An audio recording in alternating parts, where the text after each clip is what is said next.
Here's your host, Dennis Rimmer. Hello again. Welcome back. Another edition of Talking Books and Writing and Stuff.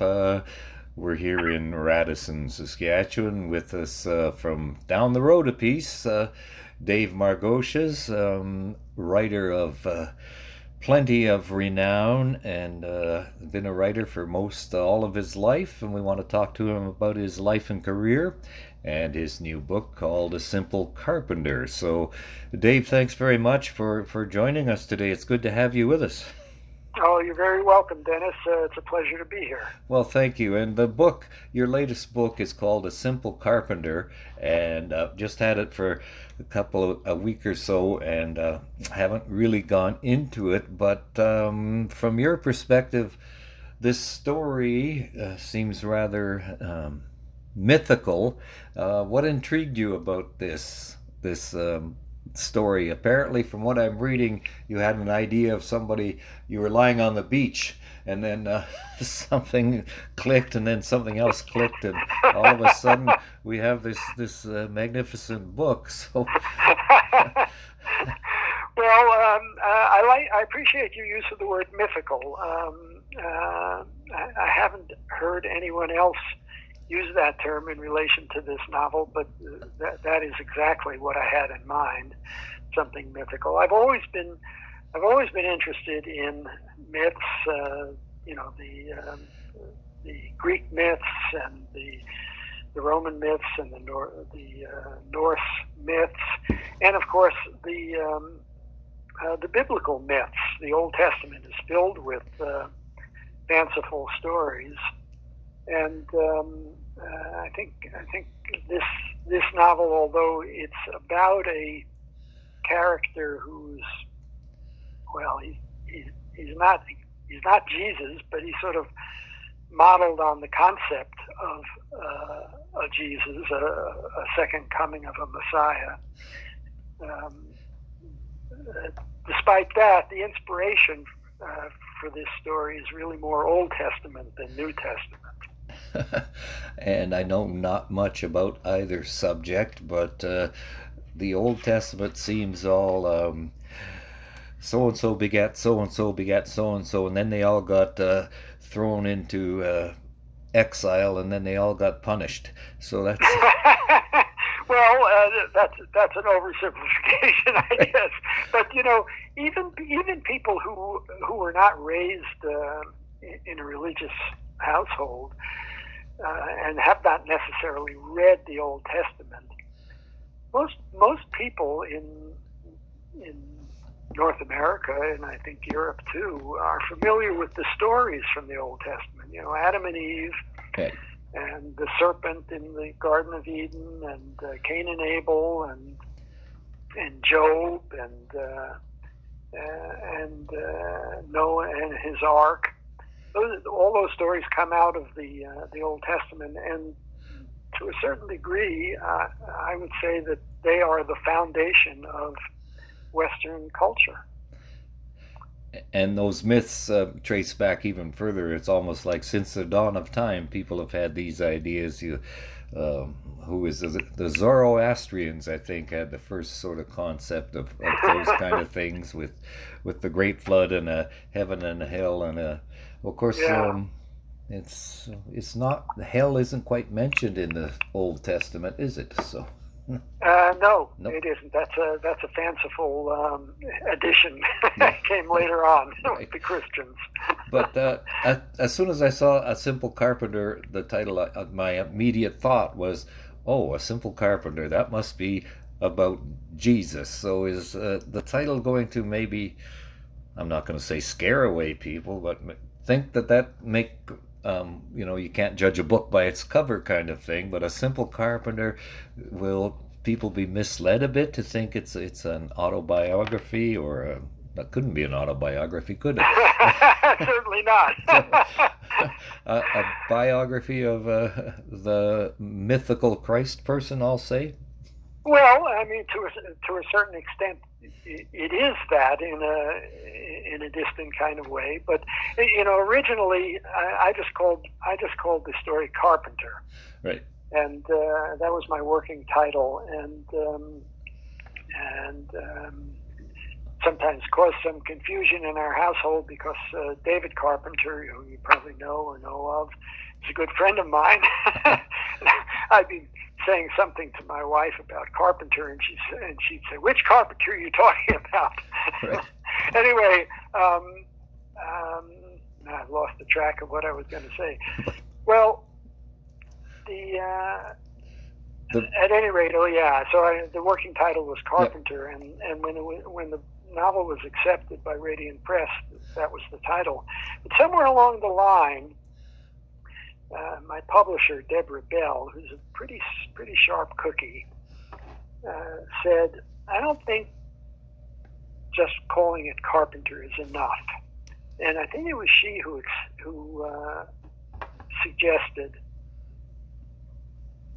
immediately liked it. Yeah, that's a good idea. Gotcha. So, which leads me to ask, how do you accept suggestions such as that when you've spent days, weeks, months, years even crafting a work, you wanted to call it Carpenter, and then someone else comes along and says, "No, let's change the title"? How do you react to something like that? Well, I guess it would depend on what the suggestion was. But I've published. This was my 21st book, and so I've had lots of dealings with publishers, and publishers in the past have, on occasion, suggested change of title, and sometimes I thought their suggestion was dumb. And I rejected it. Oh, good. But in this particular case, I thought that was a brilliant suggestion, and so I couldn't have been more pleased. And anyway, writers develop a sort of a symbiotic relationship with their publisher. It's interesting because the writer is a creative person, and the publisher is, well, they may be creative, but they operate a business. Correct. And yes. so they're a business person. And creative people and business people don't necessarily see eye to eye, but writers and publishers have a symbiotic relationship, and they usually get along pretty well. Good. So when you look back on your storied career, and I guess you figured this out over the years, but what makes a good story? Oh, that is the $64,000 question, Dennis. I don't know what makes a good story, but I've written several novels, but mostly I'm a short story writer and a poet. I've written well in excess of 100 short stories, and many hundreds of poems, and many of my poems are kind of stories in themselves. And I've written lots of stories, or started to write lots of stories, that after a few pages I thought, nah, this is not a very good story. And so I abandoned it. But if it captures my attention, if it keeps my interest going from start to finish, then it's a good story. And I don't think there's anything more complex to it than that. On the other hand, I've read lots of books that were boring as hell, right. Were not very good stories. And you wonder how they got it in print in the first place. Yeah, that's right, including some that were big bestsellers. Yeah, well, that's, I guess, another industry unto itself, I suppose. There's no accounting for taste. So, have you always wanted to write ever since you were small? I think since I was about 10. I remember, I have a vivid memory of the teacher. It must have been grade 4. But it was a man teacher, not a woman. Usually in those lower grades it's a woman, but this was a man, and he gave us an assignment. He asked everybody to write a paragraph, a descriptive paragraph. And everybody groaned, well, what are we going to write about? And he said, well, you can write about me if you want. And sure enough, everybody in the class wrote a description of him, except for me. I wrote a description of a horse because I was crazy about horses. And I had recently read My Friend Flicka, I think. And anyway, he singled out, I was not a particularly good student, middle of the class maybe, not a dunce, but certainly not the brightest in the group. But he singled me out and read my paragraph aloud and said, "This guy is a writer." And I thought, what a great idea. Oh, wow. and so I became a writer that day. My next question was going to be, when did you realize you were pretty good at this writing thing? So that kind of hit you right away? Well, no. Quite? For the first few years after that, I never put anything on paper. I made up stories in my head. As I was falling asleep at night, I made up stories, all kinds of fanciful things. But also starting around 10, I hadn't been much of a reader before that, but starting around that, 10 or 11, I started becoming a voracious reader. And by the time I was in high school, I was reading adult books, Faulkner and Hemingway. I grew up in the States, so yep. the American canon is what was available to me.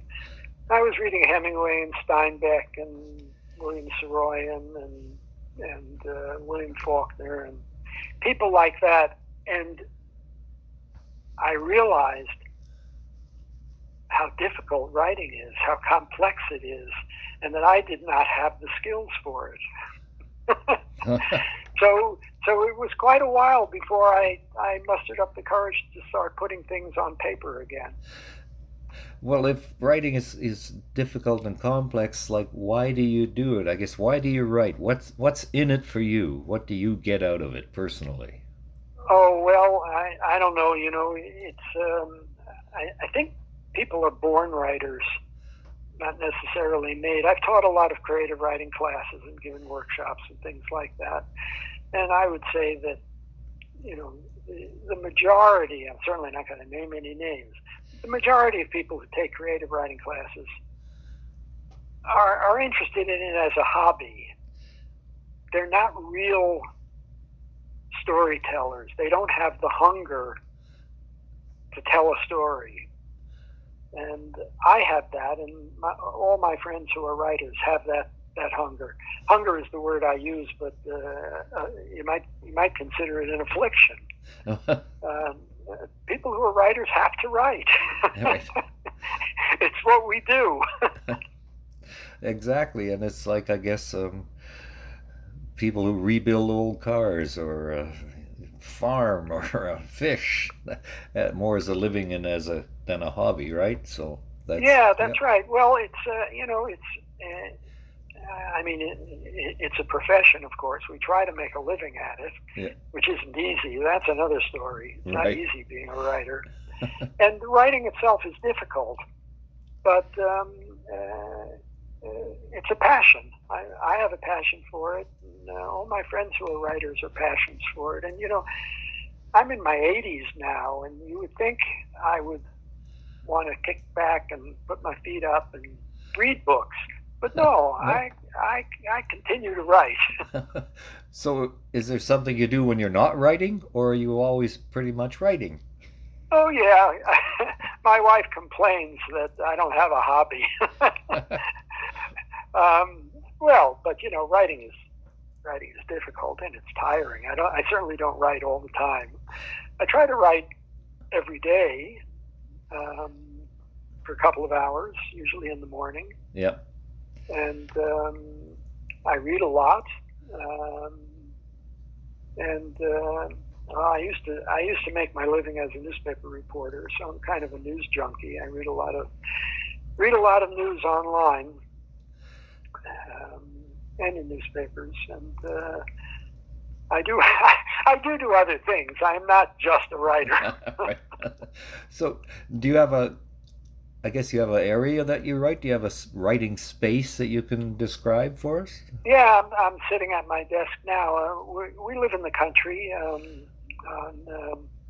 the remnants of, my partner is Dee Hobsbawm Smith, as you know, but people listening may not know that. She's a fiction writer and an essayist and a poet, and a damn good one. And we live on the remnants of her family farm. She is the third generation to live here. And anyway, so we're on this piece of land west of Saskatoon, and I've lost track of what was your question? Oh yeah, describe your writing space, your Oh office. right. Yeah. So we live in an old farmhouse, Right. but according to family legend, it began as two grain bins bolted together. I don't know if that's true or not, but at any rate, when Dee was a little girl visiting her grandparents, there were just two rooms in this house, a kitchen and a combination living room bedroom. And but Dee's parents, they were Air Force people, and when Dee's father got out of the Air Force, they moved here to this farm, and her grandparents retired. And her father was a pretty handy guy, and he had a couple of teenage sons, and between them they added on a whole bunch of rooms to the house. And so I'm in a room that this is a long, complicated answer to your question. I'm in a room that we call the sunroom. It's all glass, and faces south and gets a lot of light. Mm-hmm. He has a lot of plants in here, and it's a combination dining room, and one corner of it is my office. Oh, okay. So I have a desk with a desktop computer on it, and I'm sitting there right now. And the rest is history from all the works you've turned out from there. Well, I wouldn't call it history, but So back to your earlier comment about lots of classes. Is it possible to teach writing, or as a writing instructor, is your goal to inspire those who can do it and maybe make it less painful for those who can't? Well,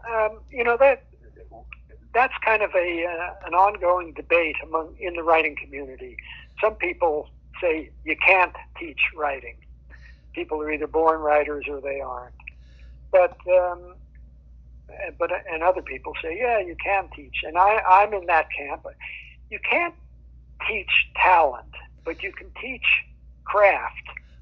You can teach, and writing is a craft, and it's sort of like, you can teach somebody to be a carpenter, how to pound nails into boards.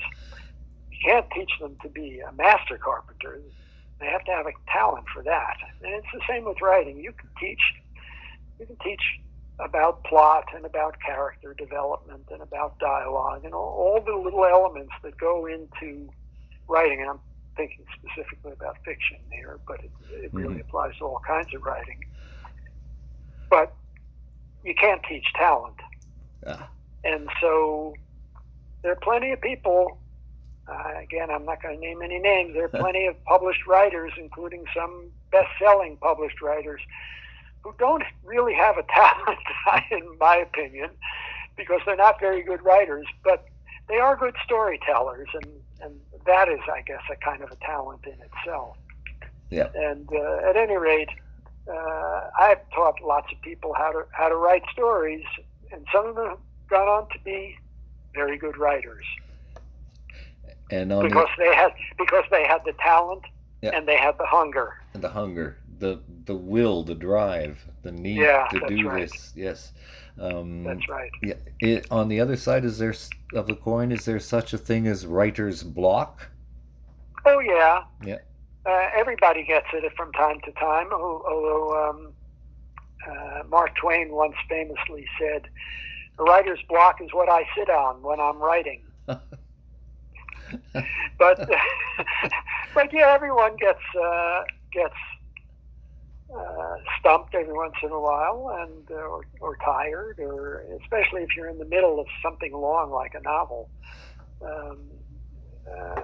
You get to a place where you just don't know what's going to happen next, and you need to take a break for a little while, go for a walk.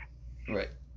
And then sit down again tomorrow and try it again, maybe. That's right. Yep. That's right. We're talking with Dave Margoshes, and the book is A Simple Carpenter, his latest. It's from Radiant Press.